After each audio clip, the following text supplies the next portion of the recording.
Ladies and gentlemen, we have made it to week 2. All the dirty work has been done. All the matchup notes, the projections, the ranks, the first run on ownership projections, all that's been done. Looking back at last week, what happened, that's probably, honestly, obviously watching the games is my favorite time of the week, but finding out on Monday exactly what happened, looking into the routes run, looking into the snap percentage, the usage. There's going to be overreaction Monday all across the NFL, not just for which teams won and which teams got blown out like the Green Bay Packers and the Tennessee Titans, but what was the usage in the fantasy community? What was the usage on this player? It's going to be blown out of proportion. Some of it is sticky. Some of it, we have no idea why it happened. Hence Trey Sermon, hence the healthy scratch of Zach Moss. We had no idea this was coming. And we have no idea if it's going to continue moving forward. I mean, Leonard Fournette was a late scratch a couple of times mid-season for Tampa Bay last year, and he ended up being one of their biggest pieces, if not biggest piece of their Super Bowl run. So it's always important to react to the new information we get, but not overreact to it. And that's what we're going to be doing in this video. We're going to go position by position. We're going to talk about the player props. The betting video is a separate video. That's already out. And we're going to obviously break down to the full extent daily fantasy sports. The DFS, DraftKings side of it probably will help you out over on SuperDraft and FanDuel as well with this analysis. So what do you say we started off with the quarterback position, where it's this is a juicy slate. I love this slate right now. This week 2 slate is fantastic. Let's start off with the quarterback position. And I'm forgetting to ask people, so this week I'm making it a priority. If you're brand new, which many people are finding my channel, I'd appreciate if you want to hit the subscribe button and join the community, and the like button. It literally takes 2 seconds of your time, but it really does help moving forward. So we start off with the quarterback position, and as you can see, these are my interests as of this recording, right? And I'm recording this on Thursday afternoon, so if some news breaks, of course, on a player that I'm talking about, like out of nowhere somebody gets hurt in camp, that's why I'm not talking about them. We will be live on Sunday. We'll have that one dude on Saturday. I'll be in the Discord. We'll be updating all this. Don't worry. Of course, I will be checking the news. So right here, you can see my priorities early on at the quarterback position. And a lot of this has to do, as always, with stacking. I'm personally not playing cash. If you want to play cash, so we can talk about who the best cash quarterbacks look like as we go through this. But this is where I'm at right now. And the whole key stats are all updated right here. If you're Patreon, you get the key stats database as well as all the other shit that we have over there. You can check it out down below. So this is where I'm at. This is in no ranking order. This is just kind of how it filters through when I filter the yeses. The ranking orders would be the yeses, the maybes, and the nos, and it's more detailed rank on Patreon. So Josh Allen in a bounce back spot, I like it a lot. I mean, a 26 implied team total right now. It's not the highest by any means, but the nice thing about Josh Allen is, well, we know how great this team is. We know how pass heavy they are. Last week, the Buffalo Bills wide receivers, in a game where they were trailing at one point, sure, but all 3 of those wide receivers, it was Stephon Diggs, it was Emmanuel Sanders, and it was Cole Beasley, all running 55 routes, the second most in the NFL. They were just out there running routes nonstop in 3 wide receiver and some 4 wide receiver sets. You saw Gabe Davis catch the touchdown. So the easy thing with Josh Allen here at $7,200, he's not the $8,200 price point of Kyler Murray. So he's actually affordable. Like you see Dak Prescott and Tom Brady and Justin Herbert, they're all pretty close to Josh Allen in price. So one, he's affordable. We know the elite rushing upside that he has. We know the nice team total, but it's so cheap to get his stacks. Steph Diggs will be expensive, but after that, you have Cole Beasley in the low 4K range and Emmanuel Sanders at $4,000 flat for Emmanuel Sanders, who was number 7 in the league in air yards last week, saw 7 targets. Cole Beasley saw 13 targets. Like, these are solid stacking options, right? Even if you didn't want to go to Steph Diggs, although that's going to be your more upside option. Matchup against Miami is nowhere near the best, but it's really just Xavier Howard. Like, I'm not too concerned about Byron Jones back there. Their safeties are decent. I have Josh Allen projected as the highest quarterback right now in ownership. Next up is Tom Brady, somebody who might be a little bit forgotten about. Now, he's a 12.5 point favorite, but he does have the highest team total, and we've seen Tampa Bay all of last year throw the ball in what should be run game scripts. Ronald Jones will be back this week, apparently starting. They have 3 running backs that can get involved there, so it's a little bit of a sketchy spot, but still a 32.5 team total. If they're going to get up by 12.5, they have to do it somehow, and odds are it's going to be through these wide receivers, through Gronk and through Tom Brady. Brady threw an incredible 50 times week 1 on that Thursday night football game, and you're going to see a lot of deep ball attempts out of Tom Brady. I currently have Brady projected for 23.5 points, my 3rd highest projected quarterback on the Sunday slate. I have him coming in for about 8% projected ownership. And now, where's the best spot on the slate this week? To me, personally, I think that the best stacks on the slate when you start to factor in ownership are probably going to be these Buffalo Bills stacks. But the ones that are going to be my favorite, they're going to be so hard to get away from, assuming many other people as well, is the Dak Prescott stacks, the Justin Herbert stacks. I give the slight lean to Dak Prescott, as right now I have him coming in with a little bit of lower ownership. And in general, when you think about how this game plays out, they have no La'el Collins on the offensive line. They continue to lose lose people on their defense right now, where it's Randy Gregory potentially going to be out. Lawrence is going to be out now for the better part of the season, if not the whole season, with the broken foot, meaning that they get behind more. No Lyle Collins, harder still for Zeke to run the ball, and Tyron Smith does not look like the old Tyron Smith, as he is now a lot older with these neck surgeries. So it just lines up nicely for Dak Prescott to throw the ball, who led the NFL with a whopping 58 attempts last week, and you know the options. Yeah, Michael Gallup's not out there. I think Cedric Wilson does not slot in as a one-for-one replacement, but he'll be fine. Both the tight ends ran a shit ton of routes, and Amari Cooper and CeeDee Lamb. These guys are all going to be owned, but Dak Prescott is my favorite player to get to in terms of the quarterback position for full-on stacking right now, and he's not like 14% owned. It's a 13-game slate. The highest owned quarterbacks are going to come in at 12 to 10%. Obviously, depending on your contest, it might be higher, but if we're talking about large field GPPs. And on the exact opposite side, you have Justin Herbert. What is these stacks there? Well, the clear and obvious stack is with Keenan Allen. You have Mike Williams, who I expect to be low owned this week because he had a pretty big price bump to the 6K range. And then also you have Jalen Guyton. Guyton ran. He had 3 catches, almost 50 yards, and he ran 30-plus routes last week, and he's just $3,100. So there's prices all across this board. Jared Cook is another underrated part. Jared Cook will not be owned this week, although he saw 8 targets and has a high upside in the red zone. So although these stacks might be chalky in terms of the quarterbacks who are going to be like 10% owned, not that damn chalky at all, honestly. It's not like a 24% owned player. And the wide receivers might pick up some ownership. I think CeeDee Lamb will be like 18% owned. I think Amari and Keenan Allen might hit 14 to 15%. Like, this is not that chalky. And when you start to compare these guys together, you get a 1%, 2% on Jaron Cook, a 1 or 2% on Blake Jarwin, and you throw them in your tight end spot. You have a unique lineup by the time you're setting any other players in there. So the underdog Dak Prescott in a game where he's trailing and has to throw the ball, in this one is 2.5-point underdogs with a 55.5 team total. It continues to climb. I like that a lot. The final priority for me at quarterback is going to be Kyler Murray, because Kyler Murray this week, the price point spikes upwards. Guy has 5 touchdowns last week, looks phenomenal. On the ground, as always, continues to produce. With, I believe, last week he only had 20 rushing yards on the ground. Expect that to go up in a major way, right? Less scrambles last week from Kyler Murray. But now he gets this Minnesota secondary that, yeah, it took overtime, but you saw Joe Burrow with no offensive line be able to pick apart, with no T. Higgins for basically half of that game, more than half of that game when you factor in overtime. And now Kyler Murray will have one of the best pass blocking advantages of positive 35% on the entire slate. Minnesota's secondary ranks 29th in coverage and 23rd in pass rush. This is a fantastic spot. The pass blocking ranked 4th overall. Rodney Hudson coming over to the Cardinals was supposed to be a big deal, and it looked like a big deal week 1 for this offensive line. I like Kyler Murray a lot. Obviously, the price point's 8,200. Very similar spot to last week with Patrick Mahomes. Mahomes in that stack looked to be the best in the slate. It by far was the best in the slate at the end of the day. It was just expensive. Similar things can be said this week for Kyler Murray's stack when you pair him up with DeAndre Hopkins. But the nice thing is the second receiver in that, whether it is Christian Kirk, Rondale Moore, or I think AJ Green, a sleeping giant, how many routes he ran and 6 targets. And maybe he'll stay sleeping with that old age, but who knows? I think that's a nice spot. So Kyler Murray, I don't think is the number 1 play this week, but I do think he'll be the guy who's forgotten about because of the price point, the 5 or 6% on guy who just continues to go out there and drop 30 points. Some other options as you scroll down here, they're not going to be as much priorities. I won't go as in-depth detail in them. I have game notes and matchup notes for every single one of these players. I think Jalen Hurts is probably the best. He's right up there with Dak Prescott as the best cash play this week if you're looking for it. He's so close in price to Dak and Herbert that I'd probably still lean to going to one of those guys. I have Dak and Jalen Hurts projecting out as basically the same exact play this week. So if you're not trying to spend all the way up towards those Josh Allen types, I would flip a coin on Jalen Hurts and Dak Prescott. My guess is that Jalen Hurts, the extra $300, does get you something decent. So that's where I would be looking. Rest of these guys, Matthew Stafford is very close to being a priority. Yes, he's $6,400. If he was like $400 cheaper at 6K flat, I'd get there more. A 25 implied team total. He has a positive pass blocking advantage this week. And after 1 week last year, you saw the Colts, they did not look good. Like, who did the Colts give all their money to? A fucking linebacker. Like, yes, he's fantastic, Darius Leonard, but linebackers don't move the needle for you like a secondary does or like an elite outside pass rusher does. So where do they rank after 1 week? 30th in the NFL in coverage. And the Rams after 1 week are going to be ranking as a easy top 10 unit in pass blocking. I think Stafford obviously has a lot of upside coming off of the 300-yard, 3-touchdown game with all the weapons out there. Jimmy G, Joe Burrow, Russell Wilson, these are some other guys that start to make up my exposures at the quarterback position. Some other things I'll point out about that Cowboys and Chargers matchup is both quarterbacks are going to have a positive pass blocking advantage, right? Even with Lyle Collins, it might drop a little bit for Dak Prescott. It probably will, but both project to come into this one with a positive pass blocking advantage, which is good to see. And I do think that the ownership will be higher on Herbert, but when I say that, it's not going to be massive. If Herbert comes in 11%, Dak won't probably be lower than 8%, 7%, 9%. So it's not going to be that much of a difference.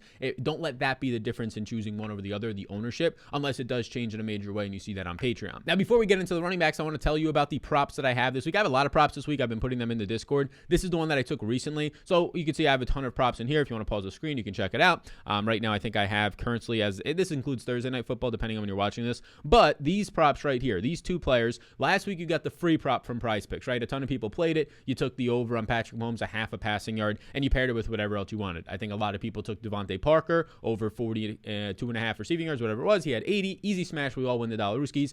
The community won $40,000. As of now, since the last time I recorded this video last week, the community is up $40,000 on Prize Picks this past week. It's absolutely insane. We're crushing them. We're taking them. We're bleeding their pockets. So there's no free prop this week like the Mahomes ones, but I do think there are some that are pretty damn near close to that. So let's see. I have $250, as you can see on this prop right here, and I think you should either tail it or consider looking at other ones like this, and this is it. Kamara over 4 receptions. I have Kamara for 6.2 receptions. This is a massive incorrect line. Last week, Jameis Winston didn't have to throw a lot. The Packers turned the ball over on downs, and it was just easy, quick touchdowns inside the red zone for Jameis Winston. The deep bomb to Deontay Harris. They did not have many plays last week. Winston only had 148 yards. Even on those, Alvin Kamara still saw 3 targets. Winston's going to throw probably twice the amount this week and most weeks moving forward. And Alvin Kamara is going to be on the field every single play. Like you saw, Alvin Kamara had 23 touches in a game where they weren't even on the field or ran that many plays. And then Mark Ingram under. So the over Kamara 4 receptions and Mark Ingram under 39.5 rushing yards. I don't even have Ingram cracking 30. Mark Ingram last week saw 26 attempts and was terrible. 3.2 yards per carry. That was in a game where they were blowing out Jacksonville and they used 4 running backs.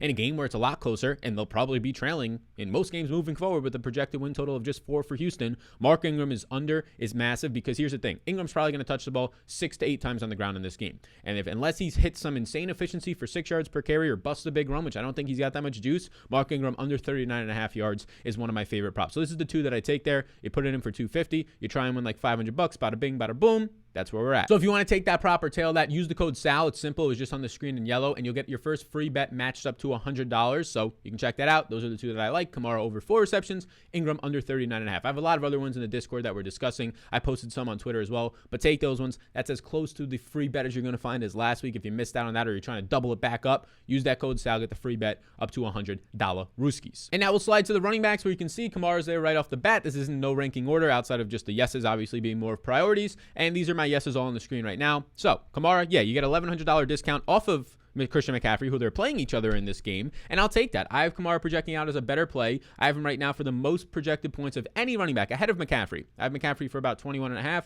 I have Kamara for 22.5 right now. There'll be favorites in this one, a 24.5 implied team total, all the things I just mentioned earlier about how insane his usage already is for Alvin Kamara, who's already seeing last week 23 touches in a game where they didn't run that many plays. I like to see that. So I'm in on Kamara right now early on in a massive way, and he'll have a massive positive 41% run blocking advantage this week. Next up is Austin Eckler, who I thought was going to be this sneaky play, but I have Eckler projecting out for 15% projected ownership. I thought, oh, okay, he only had 15 carries, but he found the end zone, so people are going to see him. But maybe because he didn't see any targets, people will panic. But he ran over 20 routes last week. Austin Eckler comes into this one in the best game environment, of course. He's going to have a positive 37% matchup against this beat-up defensive line. Like, they have fantastic linebackers in the depth there, right? Micah Parsons, a terrible pick in the draft. I'm a Penn Stater, but even if Micah Parsons becomes elite, now you have to pay him a contract like the Colts just did to Darius Leonard, and paying a linebacker big money and probably wasting a lot of your salary cap on a linebacker doesn't move the needle for your team. You need to be using that money on an elite receiver, on an elite cornerback, on an elite pass rush, on an elite quarterback, right? These are the types of things you want to be going towards. So Dallas comes in with no Lawrence and probably no Gregory and a banged up defensive line and a great offensive line right now for the Chargers that looked elite in week 1. They ranked number 7 in week 1 in run blocking. So this is going to be a nice spot as Dallas ranked 26th in tackling and now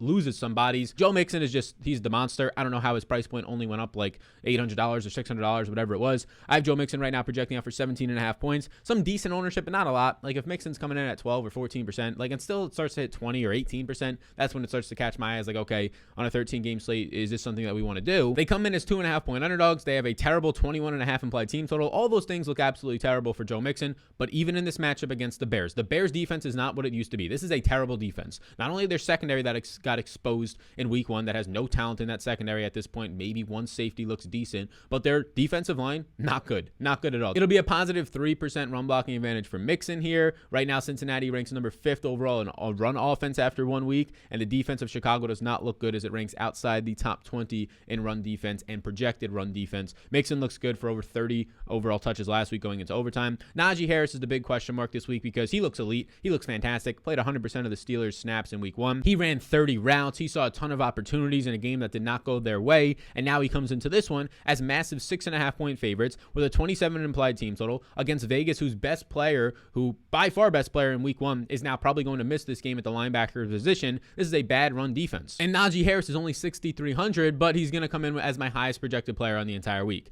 I have Najee Harris currently projected out for 24% ownership. So can you get different within your lineup? Do you think that Najee Harris is good enough at 6,300 to beat out Ezekiel Elliott, who's $100 less and is going to come in with half the ownership? To beat out David Montgomery, who's $100 less and is going to come in with 10 to 12% less ownership? That's the big thing we have to ask ourselves this week is it worth going Najee Harris? Can he put up I have a massive projection of over 20 points on him, but is he going to do that and outpace these other guys right around his salary who look maybe just as good? Like Zeke has a similar team total. Zeke ran 40 plus routes, led all running backs last week. Zeke is going to have similar usage to Najee Harris, not as good of a matchup, and he's going to come in as an underdog. So that's where some stuff is going to go negative for Zeke, but at least Zeke is going to be half as owned for $100 cheaper. As it stands right now, I think I could build unique lineups and still play Najee Harris. Like Najee Harris being 25% owned in my lineup doesn't feel great, but I still think I can get to 1 to 2 guys I already know that are going to be 1 to 2 to 3% owned. Another guy or two I think is going to be 8% owned, and now you already have a unique lineup. So I don't think you have to just automatically run away from it. He's definitely the play in cash on Najee Harris, but there's clear and obvious pivots here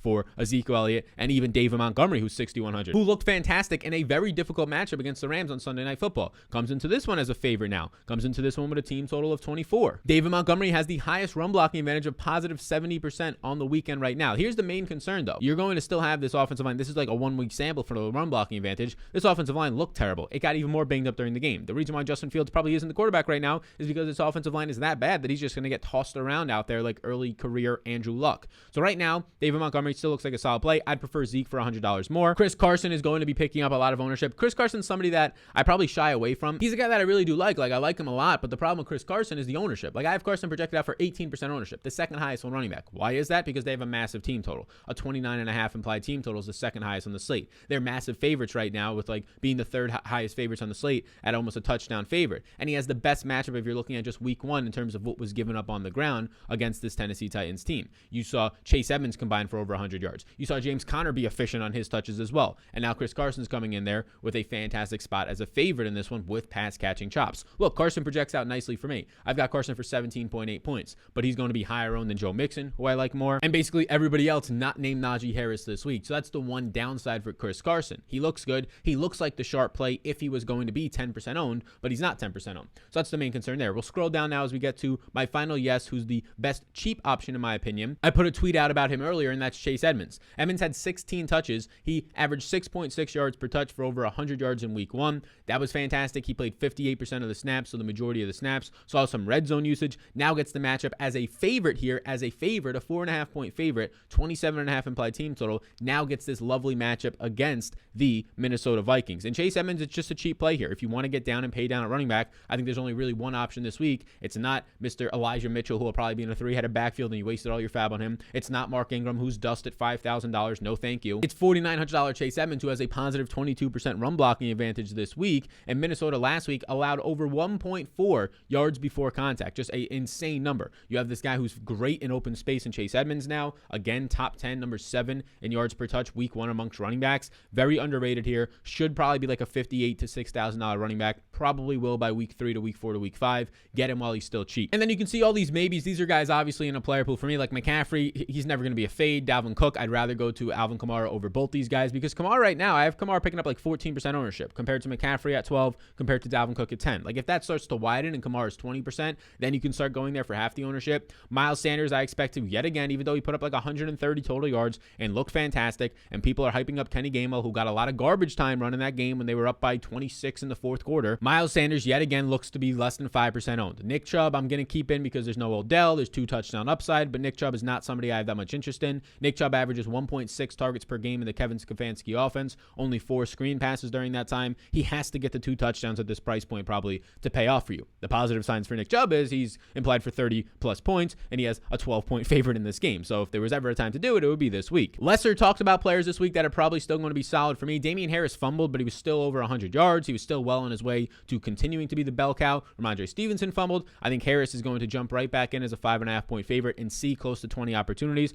And the one that is really sneaky, if you weren't to go, like Chase Evans will be low owned, so I kind of like him. Like he'll be 8% owned this week, maybe 10, so somewhat average ownership. But if you really really wanted to throw a dart on somebody, Devin Singletary has a positive 18% run blocking advantage this week, and he was number 3 in the NFL amongst running backs last week with 37 routes run. It wasn't because Zach Moss was hurt. Zach Moss was a healthy scratch, meaning Matt Breida beat him out for that role. So Singletary is just kind of a dart throw if you want to go that running back. There's a lot of value in the 6 and 5K range that I don't think you have to, though. And now we get into the most important position on the slate, as it always is, because there's so many of them, and it's wide receiver. I think I have like 42 wide receivers in my player pool right now. Half of those are like priority yeses, because depending on the stacks that I get to and just one-offs that look like really strong values. So if you're still here, hey, hit the subscribe button. I appreciate you a ton. We are probably more than halfway through because we don't talk about defenses and we don't talk that much about tight ends. So with me, here we go.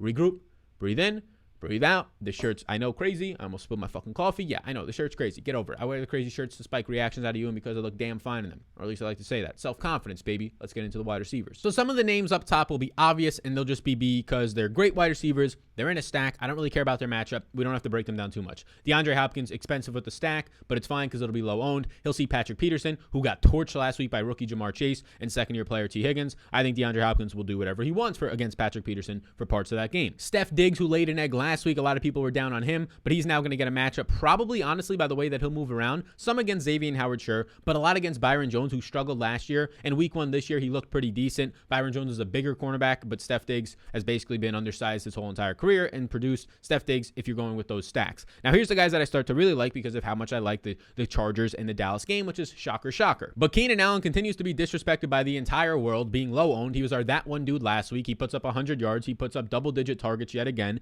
and he now is going to go out there when he's in the slot and face Jordan Lewis, who's been a complete bust out of Michigan. In week 1, he allowed 1.64 yards per cover out, one of the worst metrics in the league. Keenan Allen's going to have a 16-pound advantage over Jordan Lewis in the slot. This is a great spot. 12 targets in week 1 last week with an average ADOT of about 9 yards. Keenan Allen at $7,000 is the best wide receiver play. Yes, ahead of Amari Cooper, ahead of CeeDee Lamb in this game. I said it. Don't quote me on that. He's going to be the guy who's locked in the most for a 10-target game here. On the opposite side of that game, though, you do have Amari Cooper, who is right now the wide receiver 1 in fantasy after 1 week of play. He leads right now the NFL with his 17 targets. Looked absolutely insane week 1. He'll have a matchup against Chris Harris, which is a tougher matchup, right, than what Keenan Allen is going to see. It's not an easy cakewalk matchup, but it's not something that's making me run away from Amari Cooper, especially where we saw him have a lot of success last week against guys like Jamal Dean and also Carlton Davis, who are top cornerbacks in the league, and some strong guys, especially Dean, a second-year player for Tampa Bay.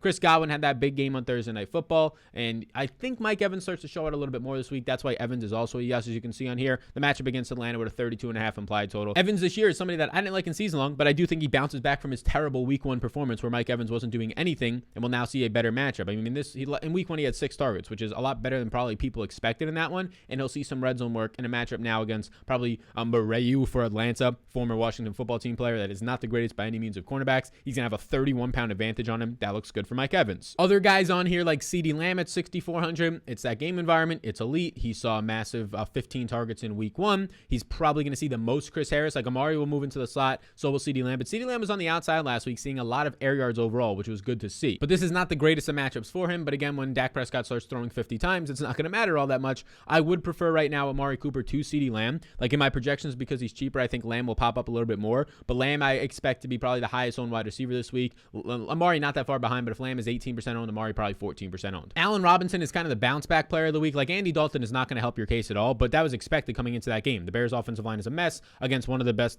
defender in football in Aaron Donald, but one of the best defensive lines in football as well. So that's not going to help. Allen Robinson, though, still saw 10 targets in that game, but his ADOT was only 4.3. I mean, Allen Robinson's ADOT was basically like a slot receiver last week. It was not good at all because he could not get down the field against this Rams defense. There was not enough time for Andy Dalton. But this week he'll face the former Cowboy in Cincinnati in Awuzie, which is going to be a strong matchup for him. He's going to have about a 10 to 11 pound advantage on Awuzie. I think this week is going to be a player in Allen Robinson who's not going to be owned at all. I have Allen Robinson projected for 8% ownership. If that starts to drop, he'll definitely be my that one dude this week because he is one of the players on this slate that you can feel confident in getting 8 to 10 plus targets out of, and that you can feel pretty confident in producing for you. I mean, 20 plus point upside is easily there for him at lower ownership this week. We start to scroll down. Cooper Kupp is definitely going to be higher owned this week, and I like Cooper Kupp. He was my favorite, my number 14 overall ranked receiver. I like him more barely than Robert Woods. He sees 9 targets, a team high in week 1. He now gets Indy in a matchup against Kenny Moore, who Kenny Moore is solid. Kupp's going to have a 20-pound advantage on him, but we can't just overshadow the fact that he didn't have he had a fine game last week, Cooper Kupp, but he was open by 12 yards because of how bad that blown coverage was by Chicago. He was open by 12 yards. It was an easy deep touchdown pass. It boosted his average depth of target to 9.2 instead of where it probably would have been as like a slot receiver around the 7s. But we did get to see Cooper Kupp playing some 2 wide receiver sets, although Van Jefferson was out there more. So Cooper Kupp at $6,000 flat, still firmly in play. But if he holds this like second or third highest owned wide receiver ownership, it's just so easy to pivot to, let's say, same exact price point Antonio Brown for half the ownership, or some guys who are slightly cheaper or even slightly more expensive, like Allen Robinson, who will be likely half the ownership. All of these Cincinnati Bengals, as you can see right here, are in play. And this is the interesting thing for me, because their team total sucks at 21.5. I don't really want to play Joe Burrow. Like, I don't really want to stack Cincinnati this week. The team total doesn't look good. The game, like the matchup looks fine, but they're both going to play at slow paces in this game. So I kind of just want to pick and choose these Cincinnati guys. So even though I have interest in all 3 of them, you might be saying, Sal, just stack it up. And I don't really want to. These guys I have interest in because they're all cheap, but I don't have interest in the overall stack because that pace is going to be so damn slow, and they're only projected for 21.5 points. T. Higgins saw 5 targets, was having a great game. He had the touchdown, but then he basically didn't play the rest of the second half or the overtime because he was banged up. He'll have a nice matchup against Vildor in this one. Jamar Chase will also have a fine matchup. Basically, every single matchup is going to be good. The guy who's going to be underrated is the cheapest guy now. He was the most expensive of these receivers last week, Tyler Boyd, and now he's going to be the cheapest one coming out of the slot. And it was because Boyd didn't find the end zone. He only had 4 targets week 1, but he had a nice ADOT of 7 overall. He'll see a nice matchup this week against Christian, which is going to be Marquis Christian. So it's a fine spot for Tyler Boyd. If I had to rank these receivers, though, it would be Chase, T. Higgins, and Tyler Boyd. Like, even though he's going to be lower owned, all these guys are lower owned, so it's not going to be enough for me to move the needle. We keep going down now, and you see some of these Buffalo receivers. Like Marvin Jones is on there. Thank you, Marvin Jones, for scoring literally that last second touchdown last week, because that kept us alive. He saw 9 targets in week 1, though. He saw a ton of air yards. He was top 10 in air yards with an average depth of target of 13.1. This is going to click. Like, Marvin Jones is going to be having 10 touchdowns this year. He had less targets. 12 targets went to DJ Shark, surprisingly. He'll see a matchup against Kyler Fuller. This is a tougher matchup now for Marvin Jones, so he's a yes for me because of the volume. He'll be lower owned, but I probably prefer some of those guys, and probably both of those guys, on Cincinnati. And now you get my final yeses here, and it's going to be these Buffalo receivers. We talked about it with Josh Allen at the beginning. If you want to play Steph Diggs, it's easy because you play Steph Diggs, Josh Allen, and these guys are dirt cheap to fill out your stack. Emmanuel Sanders and Cole Beasley. I think Emmanuel Sanders has higher upside. I think Cole Beasley has like safer 15 fantasy point outcome. I think Emmanuel Sanders has an easier path to 20 fantasy points because Sanders was number 7 in air yards week 1. He saw 3 deep targets, which led this team. He saw 5 slot targets, so his usage was elite. Like, this was elite. He played 97% of the snaps.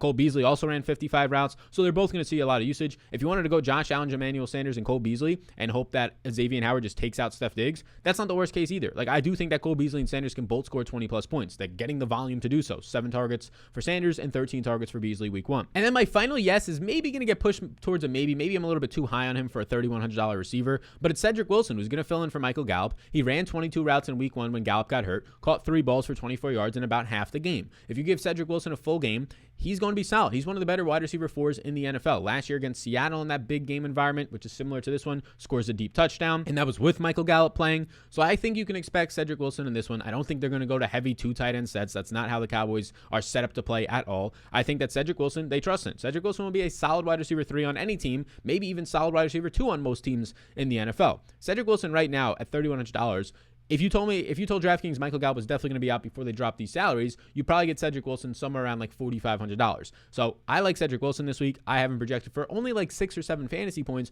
but he's $3,100 and he gets you a cheap stack opportunity. And then there's a long laundry list of the other receivers that are in play based on stacks or lower ownership, like Calvin Ridley, DK Metcalf with his stack, Justin Jefferson. Like, all these guys are in play. Debo, the number 3 wide receiver right now in fantasy football because of his massive day. He should project to still see good usage with a nice team total of 27, and there not being a lot of Brandon Ayuk as of right now with this phantom hamstring injury or hard coaching or whatever's happening right now in San Francisco. He's very close to a yes for me. Mike Williams at $6,100 because of that game environment, but his price point's high, right?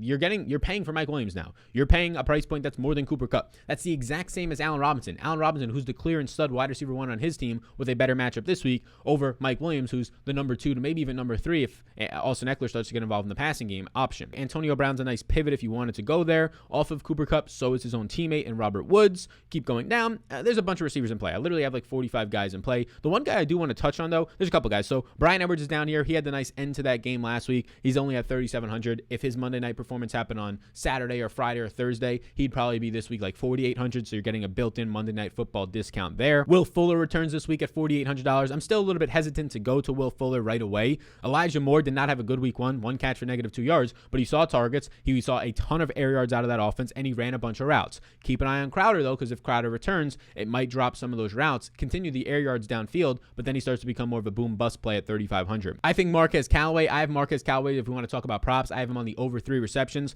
Look, he had a reception on the first pass of the game for Winston, only saw another target after that, didn't have any other catches. They didn't need to do it. Like, Jair was somewhat involved in guarding him, but a lot of the times he was on Kevin King, but they just said, okay, we have a massive advantage running the ball. Okay, now we're getting up big. Okay, now we're scoring quick in the red zone because they're turning the ball over on turnovers on downs, the Packers. And it was just a weird week where they didn't run a lot of passing plays. So Marquez Callaway, I expect a bounce back this week, but he's price appropriate. The spot to get Callaway would be in the markets for player props. Scroll down a little bit more. Here's the guy I wanted to talk about. It's Jalen Guyton. So currently I think I have 44 players in a player pool at wide receiver. That might sound like a lot, but if you're running 150s, it's really not. That'll probably drop down to maybe like 36, 38 by the time the week starts. You can expect like 8 of those guys to be only 1% owned for me. We'll talk about my exact exposures on the Sunday Patreon only podcast, and then we'll go live a little bit after that on YouTube if you want to get in on Patreon. All the tools, everything I offer, a shit ton of stuff, all the analysis tools, that Sunday morning podcast, projections, ranks, ownership, game notes, showdown, all this stuff, right? Optimizer now, Discord, it keeps going. The value is absolutely insane, so check it out down below. But Jalen Guyton is he's kind of your Cedric Wilson on the opposite side,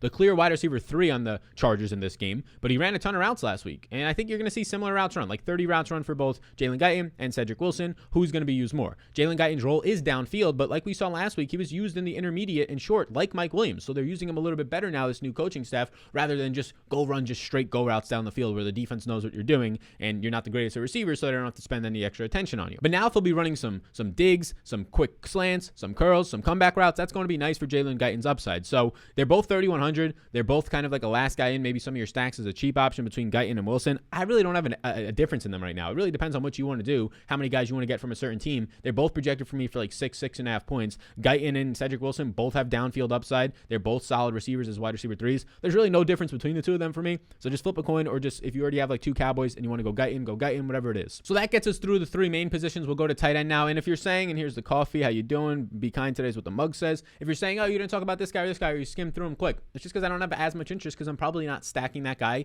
and he doesn't look like an elite value as a one-off. Like if I slide through some of my values, I talked about all the guys who look like right now my top values, who are either my priorities. I'm looking at like my top 15, top 20. I talked about all of them. Sutton would be a name who he's like my number 18 overall value wide receiver this week. I didn't talk about him. Jacoby Myers is a name, but he's already 5,100, but he's low owned. He might be that one dude this week. Jacoby Myers looks really good. He had 9 targets last week in a tough matchup against Xavier Howard, and now he's going to get a much easier matchup this week. He had 6 catches, so he's going to definitely go under the radar as like a 3% on receiver at 5,100, and he's probably going to come out with a 7-catch, 90-yard game and hope to find the end zone, something like that. Like that's how much usage Jacoby Myers was seeing from the accurate 72% true completion percentage Mac Jones last week. But outside of that, I talked about all the players I wanted to. If you want to go to Tim Patrick, you can. I'm not really there. I'd rather go to Sutton or another value receiver. So now let's get into the tight end position. Hit that subscribe button. Take 2 seconds. Hit that like button. Let's get into it. Support the sponsors of the program. Keep this business in show. Let me buy these wacky motherfucking shirts that we're wearing these days, because it's a quarter life crisis. We're here at 25 years old trying to make some new styles up in the bedroom. What are you doing? Huh? What are we doing here? What we're doing is we're talking about the fucking tight ends, all right? So the tight ends here.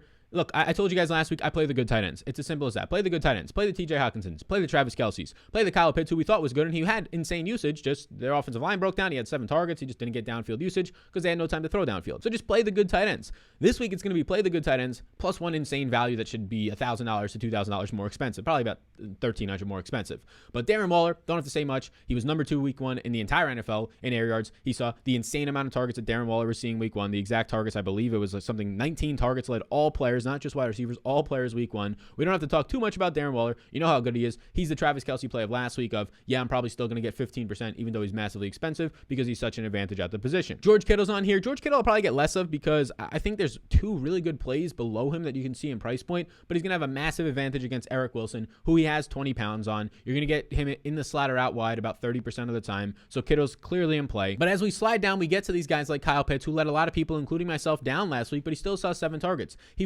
was used in the slot or out wide basically like 70% of the time. He's not a tight end. He was used as a wide receiver. Yes, he was on the line a couple times to block, but Hayden Hurst was the tight end on this team running 25 routes. 31 routes run for Kyle Pitts, and now he's going to be playing from behind in a massive way. The problem is he just has brutal matchups against these linebackers for Tampa Bay, maybe the best linebackers right there with the Cowboys. in the NFL. And this is probably my favorite play in the week. He's my highest projected player, and it's going to be Tyler Higbee. He's my highest projected owned tight end at 12%. Not mine, but that's what my ownership projections for the field are saying. Because Tyler Higbee played 100% of the snaps. He ran a route on 26 of the 27 dropbacks for Stafford. Second on the team in routes run behind Kupp. Second on the team in targets with 6. Behind Kupp's 9. He looked fantastic. He looked great. He was being used in the slot like 26% of the time. Out wide like a quarter of the time. So he had great usage. I mean, he was running a route every fucking snap, basically. He had this Travis Kelce elite usage, and he's only $4,100. So the clear and obvious option, if you're just trying to find a guy who has massive upside for the cheap, is Tyler Higbee. If you're trying to find a guy who has solid upside for the dirt cheap, that's James O'Shaughnessy. I mean, James O'Shaughnessy is coming off of a massive 8-target game. He had an ADOT of about 5 yards. He's not going to have the best matchup against Josie Jewell this week, but he'll have about a 12-pound advantage. He was used in the slot or out wide 68% of the time last week. 68%. So he was basically operating as a slot wide receiver for them, and he saw 8 targets, and he's only $2,700. If there was a slot wide receiver, like the salary floor is $3,000 on wide receivers. If there was a slot wide receiver attached to Trevor Lawrence who saw 8 targets last week, and he had an ADOT of 5 yards per ADOT, and he had a 20-pound advantage on his primary defender, we would be running to the markets to get that guy. Obviously, there's a big dump off if you go and get Kyle Pitts, who scores 20 this week, and O'Shaughnessy has his 4 catches for 50 yards, which would be a good game, but it's a massive difference. But the savings on James O'Shaughnessy is insane this week. I mean, if you're going to James O'Shaughnessy off of a Travis Kelce and save $4,000, you can literally get up from a Mike Davis to all the way up to Christian McCaffrey. To me, that's worth it. The rest of the tight ends are either just going to be put in there from a stacking standpoint, like Goddard's in here, Noah Fant should be fine. Jared Cook is probably a yes for me. Like, I'm going to make Jared Cook right now as we're doing this a yes, because Jared Cook is just dirt cheap at $3,900. Coming off of the 8-target game week 1 where he had an ADOT of 9 yards, average depth of target 9 yards downfield. That's massive. That is pretty damn far downfield. I mean, that's more than what Tyler Higbee saw last week. That's about what Gronk was seeing last week downfield. That's about what Darren Waller was seeing, more than George Kittle, right? He's being used downfield as a weapon. Jared Cook has always been solid, right? He's always been in good situations and been good with those quarterbacks. Aaron Rodgers, you look like Drew Brees last year, you look back to Derek Carr. I think his price point, only being $200 less than a Tyler Higbee, makes it harder to get to him, but at that same time,